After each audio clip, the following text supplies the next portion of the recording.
خواتین و حضرات، آپ کا میزبان ڈاکٹر آصف جان آپ کا پسندیدہ پروگرام نور حیات لے کر آپ کی خدمت میں حاضر ہے اور آپ کی خدمت میں سلام عرض کرتا ہے۔ گزشتہ چند پروگراموں سے ہم مقدس یوحنا کے انجیلی بیان کے 12ویں باب کا مطالعہ کر رہے ہیں۔ میں آپ کی خدمت میں بارہا عرض کر چکا ہوں کہ 12ویں باب میں ہم خداوند یسوع مسیح کی صلیب سے پہلے کی زندگی کے آخری ہفتے میں داخل ہو چکے ہیں۔ ہم نے دیکھا کہ خداوند یسوع مسیح بڑے فاتحانہ انداز میں، بڑے شاہانہ انداز میں یروشلم میں داخل ہوئے۔ لوگوں نے ان کو مسیح مان کر ہوشانہ اور مبارک ہے وہ جو خداوند کے نام سے آتا ہے کہ نعرے لگائے، ان کا استقبال کیا گیا۔ لیکن ساتھ ساتھ یہودی مذہبی رہنماؤں نے ان کو آخری دفعہ حتمی طور پر رد کر دیا۔ انہوں نے کہا اگر دنیا ان کے پیچھے چلنا چاہتی ہے تو شوق سے چلے، ہم ایسا نہیں کریں گے۔ ہم نے خدا کے مسیح کو رد کر دیا۔ اور میں نے آپ کو پہلے کہا تھا یہ انہوں نے خداوند یسوع مسیح کو رد نہیں کیا، یہ خدا نے ان کو رد کر دیا۔ اب خدا کی نجات کے پیغام کی تکمیل میں ان کا کوئی حصہ نہیں ہوگا، اب خدا کی بادشاہی میں ان کا کوئی حصہ نہیں ہوگا۔ اس کا یہ مطلب بھی نہیں کہ بنی اسرائیل کے لیے اب نجات کا کوئی راستہ نہیں رہ گیا۔ آج بھی بنی اسرائیل اس دنیا میں موجود ہیں اور خداوند یسوع مسیح کی صورت میں خدا کی نجات ان کے لیے آج بھی دستیاب ہے۔ اگر وہ اس کو قبول کر لیں تو پھر وہ خدا کی بادشاہی کے فرزند بن جائیں گے۔ اگر قبول نہیں کریں گے اور رد کریں گے تو پھر خدا ان کو بھی رد کر دے گا۔ ایک دروازہ بند ہوتے ہوئے ہم نے دیکھا اور دوسرا دروازہ کھلتے ہوئے ہم نے دیکھا۔ چند یونانی جو عید منانے کے لیے یروشلم میں آئے تھے وہ خداوند یسوع مسیح کو ڈھونڈتے ہوئے چلے آئے، اور یہ جیسے کوئی نشان تھا خداوند یسوع مسیح کو جو دیا گیا تھا کہ جب یونانی آپ کو ڈھونڈنے آئیں تو سمجھ لیجئے گا کہ آپ کی موت قریب ہے۔ خداوند یسوع مسیح نے کہا وقت آ گیا، وہ گھڑی آ پہنچی کہ اب میں مروں، میں زمین میں دفن کیا جاؤں اور میرے وسیلے سے بہت ساری زندگیاں خدا کی بادشاہی میں اور خدا کی نجات میں داخل ہوں۔ اور اس کے بعد انہوں نے کہا کہ اگر بنی اسرائیل خدا کے نجات کے منصوبہ کی تکمیل میں سے نکل گئے ہیں تو اب میرے شاگرد اس نجات کی پیغام کو دنیا تک لے کر جائیں گے اور غیر قوموں کو خدا کی نجات میں ابراہیم سے کیے گئے وعدہ کی شکل میں پورا کریں گے۔ اور یوں ہم نے دیکھا کہ خدا کی نجات کے منصوبہ، خدا کی نجات کے ٹائم ٹیبل میں ایک اور بڑی جست آ گئی۔ یہودی نکال دیے گئے اور کلیسیا شامل ہو گئی۔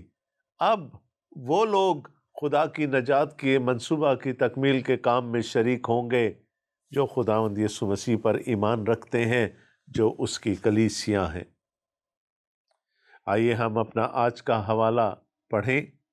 ہمارا آج کا حوالہ ہے مقدس یوحنا کا انجیلی بیان، اس کا 12واں باب اور اس کی 27ویں آیت سے لے کر 36ویں آیت تک۔ انجیل مقدس میں لکھا ہے، اب میری جان گھبراتی ہے، پس میں کیا کہوں؟ اے باپ مجھے اس گھڑی سے بچا، لیکن میں اسی سبب سے تو اس گھڑی کو پہنچا ہوں۔ اے باپ اپنے نام کو جلال دے۔ بس آسمان سے آواز آئی کہ میں نے اس کو جلال دیا ہے اور پھر بھی دوں گا۔ جو لوگ کھڑے سن رہے تھے انہوں نے کہا کہ بادل گرجا، اور انہوں نے کہا کہ فرشتہ اس سے ہم کلام ہوا۔ یسوع نے جواب میں کہا یہ آواز میرے لیے نہیں بلکہ تمہارے لیے آئی ہے۔ اب دنیا کی عدالت کی جاتی ہے، اب دنیا کا سردار نکال دیا جائے گا، اور میں اگر زمین سے اونچے پر چڑھایا جاؤں گا تو سب کو اپنے پاس کھینچوں گا۔ اس نے اس بات سے اشارہ کیا کہ میں کس موت سے مرنے کو ہوں۔ لوگوں نے اس کو جواب دیا کہ ہم نے شریعت کی یہ بات سنی ہے کہ مسیح ابد تک رہے گا، پھر تو کیوں کر کہتا ہے کہ ابن آدم کا اونچے پر چڑھایا جانا ضرور ہے؟ یہ ابن آدم کون ہے؟ پس یسوع نے ان سے کہا کہ اور تھوڑی دیر تک نور تمہارے درمیان ہے، جب تک نور تمہارے ساتھ ہے چلے چلو، ایسا نہ ہو کہ تاریکی تمہیں آ پکڑے، اور جو تاریکی میں چلتا ہے وہ نہیں جانتا کہ کدھر جاتا ہے۔ جب تک نور تمہارے ساتھ ہے نور پر ایمان لاؤ تاکہ نور کے فرزند بنو۔ یسوع یہ باتیں کہہ کر چلا گیا اور ان سے اپنے آپ کو چھپایا۔ یہ ہمارے خداوند یسوع مسیح کی انجیل ہے، اس کا پڑھا اور سنا جانا ہم سب کے لیے باعث برکت ہو، آمین۔ ہمارا آج کا عنوان ہے صلیب کا معمہ۔ پچھلے پروگرام میں ہم نے اس بات پر بحث کی تھی کہ اب خداوند یسوع مسیح کو اپنی موت، اپنی صلیب بالکل سامنے نظر آ رہی تھی۔ جب وہ یونانی خداوند یسوع مسیح کو ڈھونڈتے ہوئے چلے آئے تو یسوع کو معلوم ہو گیا کہ ان کی موت اب بالکل قریب ہے۔ اپنے شاگردوں سے اب وہ مخاطب ہو کر کہہ رہے ہیں، میری جان گھبراتی ہے، میں کیا کہوں؟ یہ وہی خداوند یسوع مسیح ہیں جو اب سے 2 باب بعد، یعنی یوحنا رسول کے انجیلی بیان کے 14ویں باب میں اپنے شاگردوں کو کہہ رہے ہوں گے، تمہارا دل نہ گھبرائے۔ شاگرد وہاں پریشان تھے کیونکہ خداوند یسوع مسیح کے جانے کا وقت قریب آ گیا تھا، اور خداوند یسوع مسیح ان کو تسلی دے رہے ہیں، لیکن یہاں پر خداوند یسوع مسیح خود فرماتے ہیں، میری جان گھبراتی ہے۔ اب یہ معمہ ہے، یسوع کیوں گھبرا گیا؟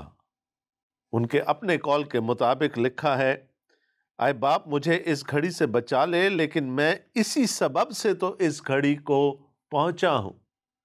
خداوند یسوع مسیح تو ازل میں خدا کے ساتھ تھے، وہ تو خدا کا کلمہ ہیں، وہ تو خود خدا ہیں۔ ان کو تو معلوم تھا کہ ان کے ساتھ کیا ہونے جا رہا ہے اور کیسے ہوگا اور کیا کیا کچھ ہوگا۔ تو اگر پہلے سے یہ سب کچھ معلوم تھا تو خداوند یسوع مسیح یہاں پر گھبراہٹ کا شکار کیوں ہے؟ وہ کیوں یہ کہہ رہے ہیں کہ میں جان کنی کے عالم میں ہوں، میری جان گھبراتی ہے؟ بہت سارے لوگوں کو صلیب بھی دی گئی، بہت سارے لوگوں کو سنسار کر کے مارا گیا، لیکن جو باغی ہوتے تھے وہ اپنا سر اٹھا کر اپنی صلیب کی طرف چلے جاتے تھے، وہ اپنی موت کو ہنس کر قبول کر لیتے تھے۔ اور یہاں خداوند یسوع مسیح اس پوری دنیا کا گناہ اٹھا کر اپنے کاندھوں پر اٹھا کر صلیب پر چڑھنے کو جا رہے ہیں، وہ ایک عوضی کی موت مرنے جا رہے ہیں، تو پھر ان کو گھبراہٹ کیوں ہے؟ ایک طرف ہم کہہ سکتے ہیں کہ وہ کامل انسان ہیں، اور یقیناً جس دکھ کی طرف، جس تکلیف کی طرف وہ جا رہے ہیں، اس کا پہلے سے علم رکھتے ہوئے وہ اس گھبراہٹ کا شکار ہیں۔ یہ بالکل ویسے ہی ہے۔ کل رات میرے دانت میں کچھ تکلیف ہوئی اور آج صبح مجھے ڈینٹسٹ کے پاس جانا پڑا۔ مجھے معلوم تھا کہ ڈینٹسٹ کی کرسی پر بیٹھنے کا کیا مطلب ہے۔ وہ میرے دانت میں سوئیاں کھبوئیں گے، وہ برق کریں گے، وہ بہت سارے ایسے کام کریں گے جن سے مجھے تکلیف ہوگی، لیکن یہ سب کچھ جانتے بوجھتے ہوئے بھی میں ڈینٹسٹ کے پاس گیا، کیونکہ جو تکلیف مجھے تھی اس کا ازالہ صرف وہ ڈینٹسٹ ہی کر سکتا تھا۔ اسی طرح خداوند یسوع مسیح کو معلوم ہے کہ ان کے ساتھ کیا ہونے والا ہے، لیکن ان کو اس کے ساتھ اس بات کا بھی علم ہے کہ یہ ان کے باپ کی مرضی ہے اور انہوں نے اپنے باپ کی مرضی کو پورا کرنا ہے۔ تو اگر ہم بشری سطح پر بھی دیکھیں تو خداوند یسوع مسیح کی گھبراہٹ کوئی بہت بڑے اچنبھے کی بات نہیں ہے، لیکن بات اس سے گہری ہے۔ دوسری طرف ہم خداوند یسوع مسیح کی الوہیت پر بھی نظر ڈالیں۔ وہ کامل انسان بھی ہیں لیکن ساتھ میں کامل خدا بھی ہیں، اور خدا کے بارے میں بائبل مقدس ہمیں یہ سکھاتی ہے کہ خدا کا اور گناہ کا، خدا کا اور بدی کا آپس میں کوئی میل نہیں ہو سکتا۔ خدا اور انسان کے درمیان آنے والی دوری کا سبب بھی گناہ تھا، جب آدم اور حوا گناہ کر بیٹھے تو خدا کو ان کو باغ عدن میں سے نکالنا پڑا، ان کو عدن بدر کرنا پڑا، کیونکہ گناہ کی حالت میں وہ خدا کی حضوری میں نہیں رہ سکتے تھے۔ کلام ہمیں یہ بتاتا ہے کہ خدا پاک ہے، اس میں کسی قسم کی بدی کا شائبہ تک نہیں، اور گناہ اس کے قریب بھی نہیں آ سکتا، اور خدا گناہ سے اتنی نفرت کرتا ہے کہ وہ گناہ کو دیکھ بھی نہیں سکتا۔ تو جب خدا، مجسم خدا، جہان کا گناہ اپنے اوپر اٹھا کر صلیب پر چڑھے گا تو پھر وہاں پاکی اور ناپاکی کا، خدا کے قدس کا اور گناہ کا آپس میں میل کیسے ہو پائے گا؟ اور پھر اس گناہ کی وجہ سے اس پورے عذاب کو جھیلنا، اس پوری سزا میں سے گزرنا جو گناہ کی ہے، یہ ساری چیزیں مل کر خداوند یسوع مسیح کے دل میں گھبراہٹ کی وجہ بن رہی ہیں۔ بشری طور پر بھی اور الہی طور پر بھی خداوند یسوع مسیح اس گھبراہٹ کا شکار ہے، اور یہی جان کنی کا عالم ہمیں آگے چل کر گتسمنی باغ میں بھی نظر آتا ہے، جب آخری رات میں خداوند یسوع مسیح کا پسینہ خون کی بوندیں بن کر ٹپکا ان کے جسم سے۔ وہ نہایت کرب کی حالت میں تھے، اس کرب میں سے نکلنے کا راستہ بھی ان کے پاس ہے۔ باغ عدن میں انہوں نے پکار کر کہا، اگر میں چاہوں اور میں اپنے باپ سے درخواست کروں تو فرشتوں کی 12 تمن فوج، 72,000 فرشتے میری حفاظت کے لیے یہاں آ جائیں گے، لیکن میں یہاں اپنی مرضی پوری کرنے نہیں آیا، میں اپنے باپ کی مرضی پوری کرنے آیا ہوں، میں اپنے باپ کے نام کو جلال دینے کے لیے آیا ہوں۔ اور یہاں پر بھی خداوند یسوع مسیح اپنی گھبراہٹ کا ذکر کرنے کے بعد کچھ ایسی ہی بات کر رہے ہیں۔ لکھا ہے، اب میری جان گھبراتی ہے، پس میں کیا کہوں؟ اے باپ مجھے اس گھڑی سے بچا، لیکن میں اسی سبب سے تو اس گھڑی کو پہنچا ہوں۔ اے باپ اپنے نام کو جلال دے۔ راستہ تھا، اس پورے عذاب میں سے نکلنے کا راستہ تھا۔ اگر خداوند یسوع مسیح اپنے باپ سے درخواست کرتے تو یقیناً باپ ان کی درخواست کو رد نہ کرتا اور باپ ان کو بچا لیتا، لیکن خداوند یسوع مسیح نے کہا، میں یہ کیسے کہہ سکتا ہوں کہ مجھے بچا لے؟ یسوع فرما رہے ہیں، یہی کام کرنے کے لیے تو میں اس دنیا میں آیا، یہی کام کرنے کے لیے تو میں نے جسم اختیار کیا تھا، اب میں کیسے الٹے پاؤں پھر جاؤں؟ اب میں کیسے اپنے باپ سے یہ درخواست کروں کہ مجھے اس گھڑی سے بچا لے؟ میں ایسا نہیں کر سکتا۔ اے باپ تو اپنے نام کو جلال دے۔ یسوع مسیح کی موت سے، یسوع مسیح کی صلیب سے اس کے باپ کو جلال ملنے والا تھا۔ جس قسم کی موت وہ مرنے جا رہا تھا، جس قسم کا کفارہ وہ دینے جا رہا تھا، جس قسم کا عوضی وہ بننے جا رہا تھا، اس سے اس کے باپ کے نام کو جلال ملنا تھا۔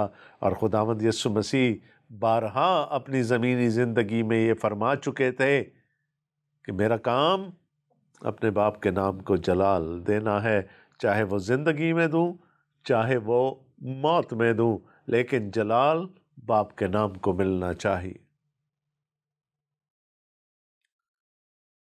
تو معمہ ہے خداوند یسوع مسیح کا یہ قول، لیکن معمہ یوں ہے کہ ایک پاک خدا کا ناپاکی سے میل ہونے جا رہا ہے۔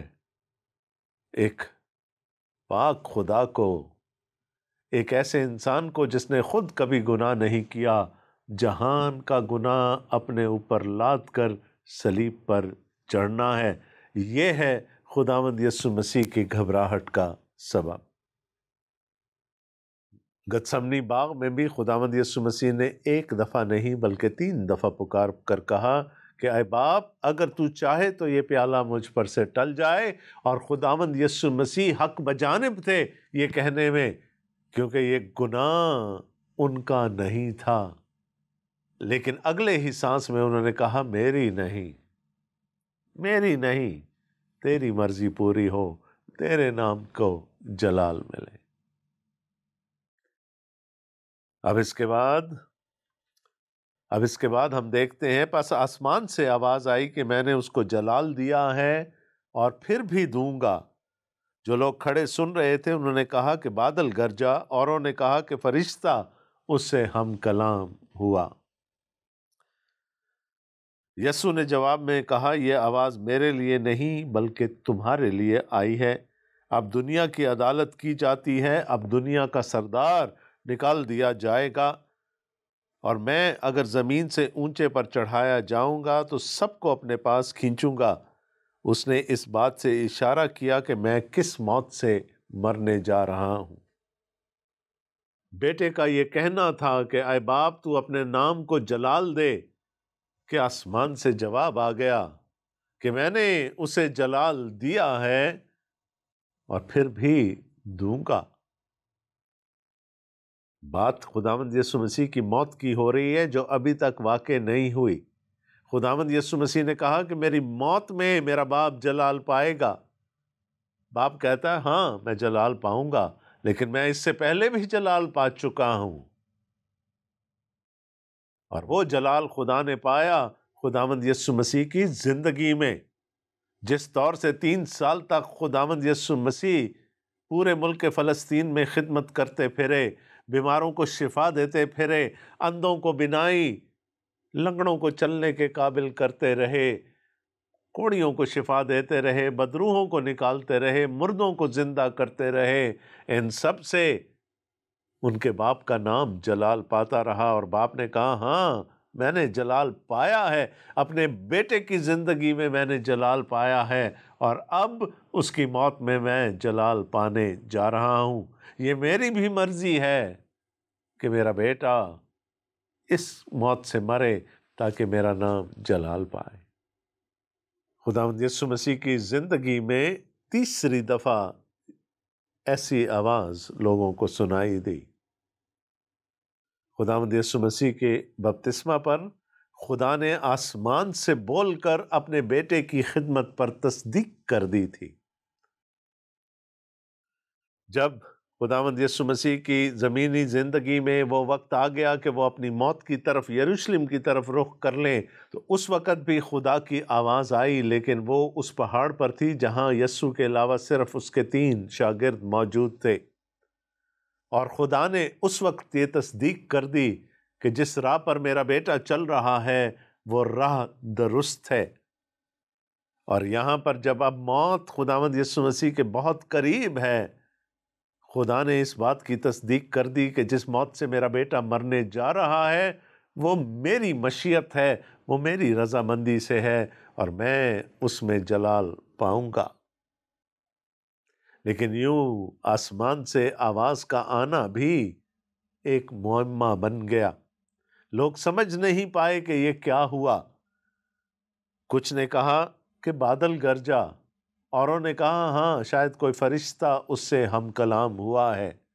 تو ایک طرف تو بیٹے کی جان کنی کا معمہ تھا، یہاں پر اب خدا باپ کی آواز ایک معمہ بن گئی، لوگ سمجھ نہیں پائے۔ لیکن اس معمے کا حل خداوند یسوع مسیح نے یہ دیا کہ یہ مجھے تسلی دینے کے لیے آواز نہیں آئی، ہم تو پہلے ہی ایک ہیں، ہم تو ایک دوسرے کو جانتے ہیں، ایک دوسرے کی رضا سے بھی واقف ہیں، یہ تمہارے لیے آواز آئی ہے۔ میرے باپ نے تصدیق کر دی کہ میں کس قسم کی موت مرنے جا رہا ہوں۔ اور خداوند یسوع مسیح نے کہا میری موت کے 3 فائدے ہونے ہیں۔ سب سے پہلے میرا باپ جلال پائے گا، یہ پہلا فائدہ ہے۔ اور دوسرا فائدہ کیا ہے؟ اب دنیا کی عدالت کی جاتی ہے، اب دنیا کا سردار نکال دیا جائے گا۔ خداوند یسوع مسیح نے کہا میری موت کا دوسرا فائدہ یہ ہونے والا ہے کہ خدا کی عدالت ہو جائے گی، گناہ کے خلاف خدا کی عدالت ہو جائے گی، اور جو خدا کے بھیجے ہوئے نجات کے انتظام کو قبول کر لے گا وہ خدا کی نجات میں، اس کی بادشاہی میں داخل ہو جائے گا، لیکن جو نہیں قبول کرے گا وہ رد کر دیا جائے گا، اس کا خدا کی نجات یا اس کی بادشاہی میں کوئی حصہ نہیں ہوگا۔ اور سب سے پہلے عدالت ابلیس کی ہوگی، اس دنیا کے سردار کی ہوگی، اور اس دنیا کا سردار نکال دیا جائے گا۔ صلیب پر میں ابلیس پر فتح پاؤں گا اور یوں خدا کی عدالت ہو جائے گی۔ اور تیسرا فائدہ خداوند یسوع مسیح نے فرمایا میری موت کا یہ ہے کہ میں سب کو اپنے پاس کھینچ لوں گا۔ وہ سب جو مجھ پر ایمان لے آئیں گے، میری موت پر، میرے جی اٹھنے پر ایمان لے آئیں گے، ان سب کو میں اپنے پاس کھینچوں گا۔ وہ میری بادشاہی میں داخل ہو جائیں گے، وہ ابدی نجات میں اور ابدی زندگی میں داخل ہو جائیں گے۔ یہ میری موت کا فائدہ ہے۔ تو 3 فائدے خداوند یسوع مسیح نے بیان کیے یہاں پر۔ نمبر 1، میرے باپ کے نام کو جلال ملے گا۔ دوسرا، اس دنیا کی عدالت ہو جائے گی صلیب پر۔ اور تیسرے یہ کہ جو میرے مرنے پر ایمان لے آئے گا وہ میری بادشاہی میں شامل ہو جائے گا۔ اس نے اس بات سے اشارہ کیا کہ میں کس موت سے مرنے کو ہوں۔ بڑی حیران کن سی بات ہے۔ خداوند یسوع مسیح نے کہا کہ جب میں اونچے پر چڑھایا جاؤں گا تو میں سب کو اپنے پاس کھینچ لوں گا۔ یسوع نے اونچے پر چڑھائے جانے کی بات کی۔ یسوع کو معلوم تھا کہ وہ کس قسم کی موت مرنے جا رہا ہے۔ یہودی اس طاق میں تھے کہ وہ خداوند یسوع مسیح پر کسی طور سے کفر کا الزام ثابت کر کے اس کو مار ڈالیں، اس کو قتل کر ڈالیں۔ لیکن اگر یہودی ایسا کرتے تو یہودیوں میں موت یعنی حد سنسار کیا جانا تھا۔ سنسار کرنے کے لیے اوپر نہیں لٹکایا جاتا تھا، سنسار کرنے کے لیے ایک گڑھے میں دھکا دے دیا جاتا تھا اور اوپر سے سنگ باری کی جاتی تھی جب تک کہ وہ شخص مر نہیں جاتا تھا۔ اگرچہ کہ یہودی اس طاق میں ہیں کہ خداوند یسوع مسیح کو مار ڈالیں، یہودی یہ چاہتے تھے کہ خداوند یسوع مسیح کو سنسار کیا جائے، لیکن خداوند یسوع مسیح کو یہ معلوم تھا کہ وہ سنسار نہیں کیے جائیں گے۔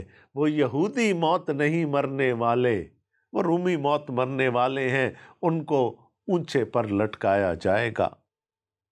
شاید اس وقت تک یہودی مذہبی رہنماؤں کے وہم و گمان میں بھی نہیں تھا کہ یسوع مسیح کو صلیب دی جائے گی، لیکن یسوع مسیح علیم کل ہوتے ہوئے یہ جانتے ہیں کہ وہ کس قسم کی موت مرنے جا رہے ہیں۔ اور مبارک جمعے کو ہوا بھی ویسا ہی کہ خداوند یسوع مسیح کو سنسار نہیں کیا گیا، خداوند یسوع مسیح کو نیچے نہیں دھکیلا گیا، بلکہ خداوند یسوع مسیح کو مصلوب کیا گیا، اس کو اونچے پر لٹکایا گیا۔ لوگوں نے اس کو جواب دیا کہ ہم نے شریعت کی یہ بات سنی ہے کہ مسیح ابد تک رہے گا، پھر تو کیوں کر کہتا ہے کہ ابن آدم کا اونچے پر چڑھایا جانا ضرور ہے؟ یہ ابن آدم کون ہے؟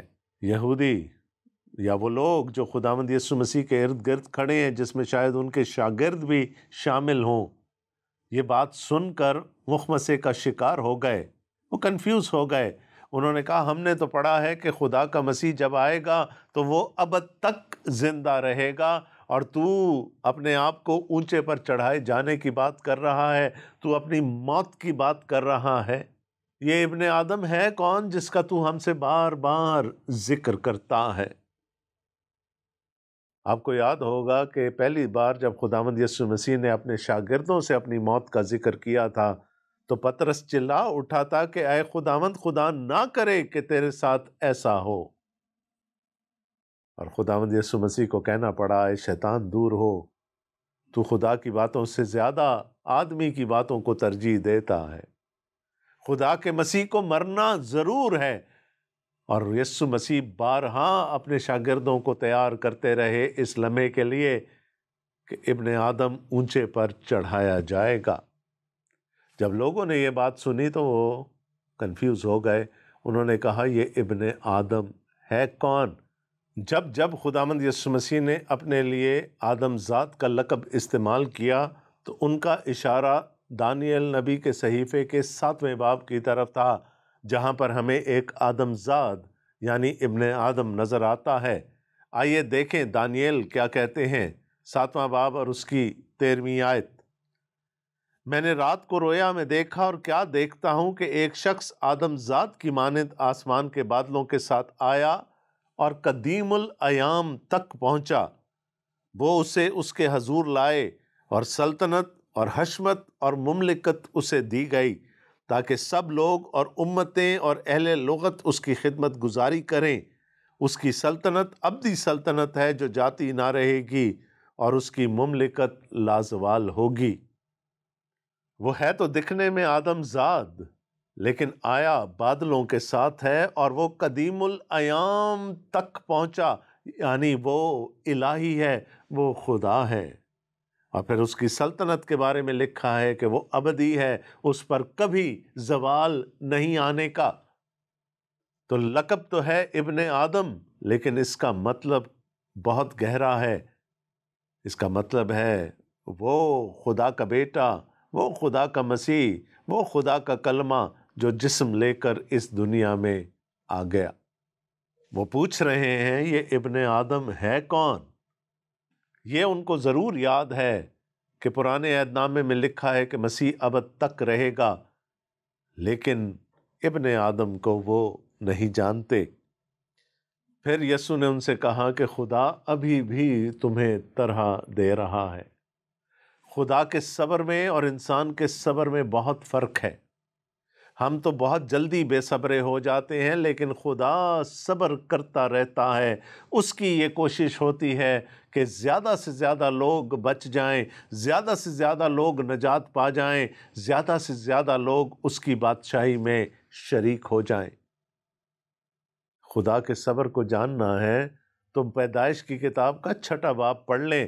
وہاں لکھا ہے کہ خدا اس کائنات کو بنانے سے اور انسان کو بنانے سے ملول ہوا۔ اس نے ایک آہ کھینچی، اس نے چاہا کہ بنی نوع انسان کو صفحہ ہستی سے مٹا دے۔ تو ابھی 120 سال تک رکا رہا۔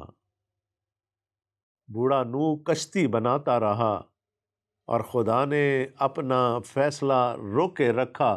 اس نے دنیا پر اس وقت تک عذاب نہیں بھیجا جب تک کم از کم 8 لوگوں کو بچا نہیں لیا، اور پھر ان کو برکت دی، اور وہی برکت دی جو باغ عدن میں آدم اور حوا کو دی تھی، پھلو پھولو، زمین کو محکوم کرو۔ خدا صبر کرتا ہے، خدا طرح دیتا ہے، خدا چاہتا ہے کہ لوگ اس کی بادشاہی میں شریک ہو جائیں، اور خداوند یسوع مسیح نے بھی ایسا ہی کیا۔ لکھا ہے، پس یسوع نے ان سے کہا کہ اور تھوڑی دیر تک نور تمہارے درمیان ہے، جب تک نور تمہارے ساتھ ہے چلے چلو، ایسا نہ ہو کہ تاریکی تمہیں آ پکڑے، اور جو تاریکی میں چلتا ہے وہ نہیں جانتا کہ کدھر جاتا ہے۔ جب تک نور تمہارے ساتھ ہے نور پر ایمان لاؤ، تاکہ نور کے فرزند بنو۔ یسوع یہ باتیں کہہ کر چلا گیا اور ان سے اپنے آپ کو چھپایا۔ یسوع نے کہا ابھی بھی کچھ نہیں گیا، ابھی میں یہاں ہوں، ابھی بھی نور تمہارے درمیان ہے، ابھی بھی موقع ہے، ابھی بھی ایمان لانے کا دروازہ کھلا ہے، ابھی بھی تم خدا کی نجات اور اس کی بادشاہی میں شامل ہو سکتے ہو۔